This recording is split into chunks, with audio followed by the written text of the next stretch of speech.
Hey, what is up, guys? It is Card Shuffler 99 here, and today we are going to be revealing the sacred Riana's audition trick on Asia's Got Talent. Now, if you haven't seen this actual performance, it actually did kind of go viral. I know that Asia's Got Talent doesn't really get a lot of attention, but I know her specific audition actually got, I think, 8 million views in the actual raw video that Asia's Got Talent posted.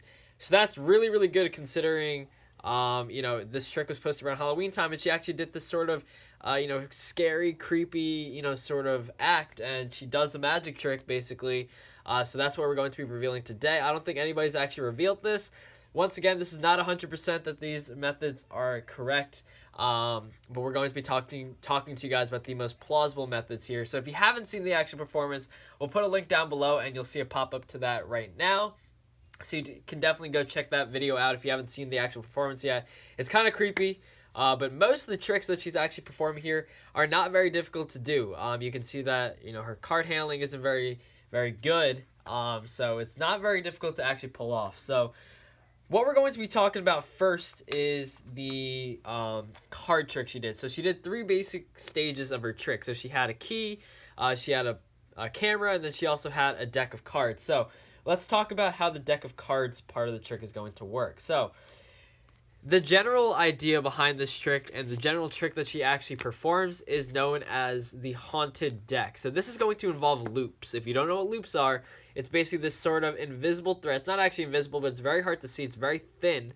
And it's a really thin thread that allows you to actually, if you tie it around your hand and actually pull your hand, you can actually make it come out. Now, we're actually going to be showing you guys a simple version of how you can do this without actually purchasing loops. So we're going to be demonstrating this with dental floss. Obviously, you don't actually need to use dental floss because if you're actually performing this trick, you're going to want to use a really thin thread. Now, if you're performing this trick in sort of a dark environment and you're wearing, dark clothing, you can actually use a dark thread. It's really not a big deal. You can use nylon thread. You can use like sewing thread, but if you just need to get the thinnest thread possible so that it's not visible, but you can definitely hide it. I'll show you how you can hide this. So we're going to use dental floss just so you guys can see exactly what's happening here, okay? So how are you going to start this? Now this is basically the gimmick that you're trying to make right here, okay? And what I did, you can just take your nylon thread, whatever you're using here. In this case, I'm going to use dental floss. So I'll do a little demo here.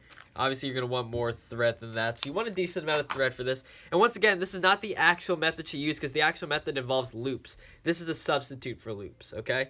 So what you're going to do here is you're going to take your thread and you're going to take one side of the thread and you're going to create a knot. And you're going to want a pretty big knot. So what you're going to do here is you can take this thread basically and you're just going to loop it. So you can loop it just like that, okay? And then essentially what you're doing here is you're going to make a knot. So you're going to take this, you're going to loop it back around just like this. Very difficult to actually get this going here because this is dental floss. But once again, you're just going like that. Boom. Okay. You're going to pull the actual thread so it creates a knot. Now, it's okay if it's not actually on the end. So basically what would happen is, and you're going to want to do this several times because you're going to want a pretty thick knot. And if you keep doing that same method, because you already have a knot here, when you keep tying it, it's going to keep tying on top of one another. So you're going to want to knot this about 3-4 times. You're going to want a thick knot. And actually, once you're done, you're going to cut off the excess thread because you just want the knot on one side, okay? So that's what you're going to be doing here. And now you're going to have this long thread with your knot on the end. So what I do is you're going to take a playing card and you're going to make basically tear a little slit on one of the ends, okay? So you're going to put it on the side here. And what happens here is you're actually going to be taking, here, I'll come around and show you guys, is you're actually going to be taking here your knot, okay? So that focuses right there, perfect. You're going to be taking your knot here and you're going to do it so that it goes inside the slit. And so the knot part is actually on the back of the card. So you can see here, this being the back of the card. You're going to want the knot right there so it comes through just like that. And that's going to be your whole setup, your whole gimmick in a sense, that you're going to want to make, okay? Once again, this is just a substitute. So she's not going to force any cards here, but this is what's going to happen essentially.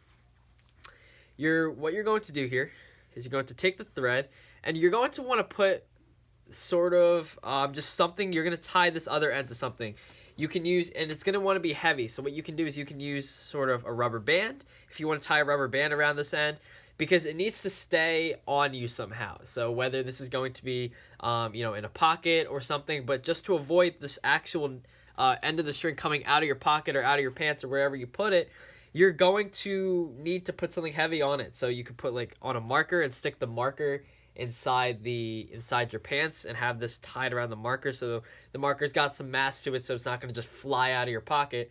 But that's what you're going to want to do. So for this demonstration, I'm actually just going to have my friend here, Robert. He's going to just hold on to the thread as I explain this trick, okay? What you're going to do is you're going to have the knot section, or the knot slit part of the card, facing away from you, okay?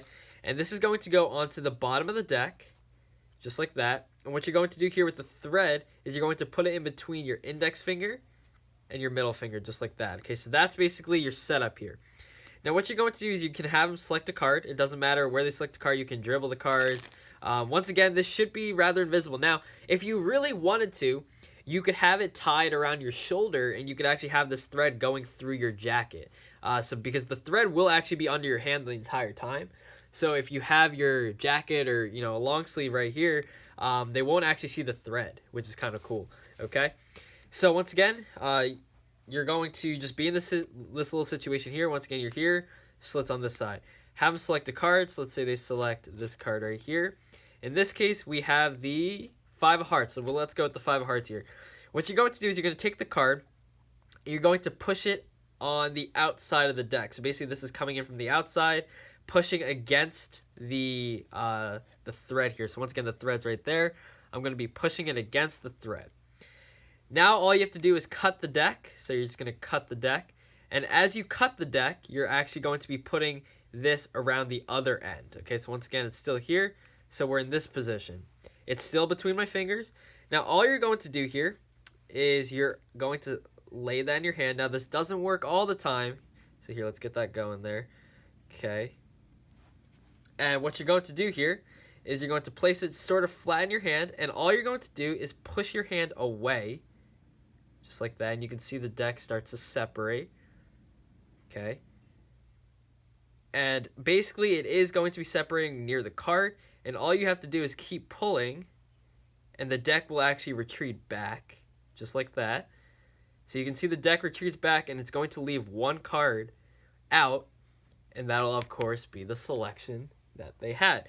So once again, all I do here is you're just going to be taking the deck here when you put it in your hand, and you're just pushing your hand away from like the thread. So if the thread's on this side, you're going to be pushing your hand and just slowly moving your hand in this direction. And what's going to happen is it's going to split, and actually if you keep moving that direction, you don't have to move back. Just keep moving that direction. It'll actually go out, and the deck will recede again, and it'll leave that card just like that. So that's how that part of the trick is done, guys. Pretty quick demo there. Once again, this is pretty cool because the thread's going to be under your hand the whole time. So if you have your sleeve here, it works perfectly fine. Now, the second part of the trick we're going to talk about is the key. Now, this is not really anything big. All she did here was just buy a gimmick. The gimmick is called, I believe, Spirit Key.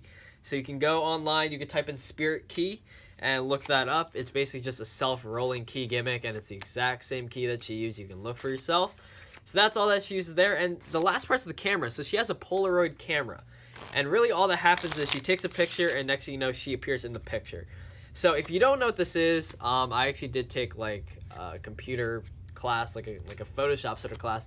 And there's this little idea called double exposure, which is essentially where you can take 2 sort of separate pictures and make them appear in one photo. So there is tutorials online that you can look up on how to do double exposure with the Polaroid camera. Just a simple explanation. So once again, I do recommend, if you guys have a Polaroid camera, to look this up for yourself. But essentially what you would do is, let's say this was your Polaroid camera, you're going to open the latch in the back. So you're going to open the latch in the back of the camera. You're going to take a picture, and you're going to tilt the camera back so the film can't come out.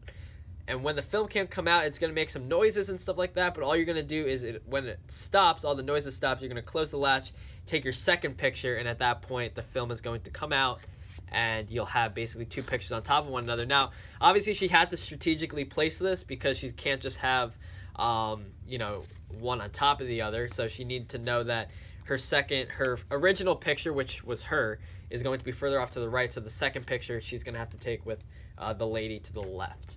But that is really it. Once again, just double exposure, the haunted deck. If you want to learn the actual haunted deck with the loops, which is slightly different, I will make a tutorial on that. Just let us know in the comment section.